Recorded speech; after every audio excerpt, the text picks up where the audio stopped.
আসসালামু আলাইকুম। দেখেন একটা ভিডিও বললাম এই যে কলমের ভিতরে 2টা করে রিং দিছি। তারপরে এটা হলো ডিমের রড, কলমটা 15 ইঞ্চি। এই যে এখানে একটা জিনিস 4 ভাগের আর 4 ইঞ্চি পর আছে তো, এখানে আরেকটা রিং দিয়ে দিয়েছি, দেখতে পাচ্ছেন। আর এগুলা হচ্ছে আপনার 4-6 রিং, বুঝতে পারছেন। এটা গেট বিমের কাজ চলতেছে, দেখতে পাচ্ছেন। গেট বিমের এটারও তাই সেম করা আছে। এই দেখেন 2টা করে রিং পড়ছি, এখান থেকে আবার 4 ইঞ্চি আছে তো, ওর জন্য আরেকটা রিং দিয়েছি, বুঝতে পারছেন।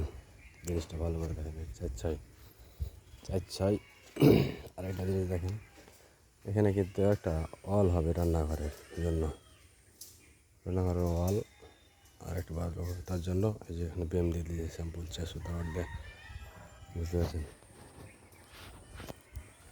এগুলো সেম কোয়ালিটি কাজ, একই কাজ সবই। 2টা করে রিং দেওয়া আছে, একটা করে কলমের ভিতরে ভরা আছে রিং, কারণ 4 ইঞ্চি যেন মাপটা থাকে, যে দূরত্ব দেখায় না, বিমের রং যেন ফাঁক না হয়। আমরা বলি না যে এই জায়গাটা আর একটু দূরত্ব হয়ে গেলো, রিংয়ের গ্যাপটা এটা যেন না হয়, তার কারণে এইভাবে দেওয়া আছে জিনিসটা। এটা থেকে 4 ইঞ্চি, এখান থেকে 4 ইঞ্চি দেওয়া আছে, এটা 4 ইঞ্চি পর দেওয়া আছে, 3 ভাগের ভাগ দেওয়া আছে।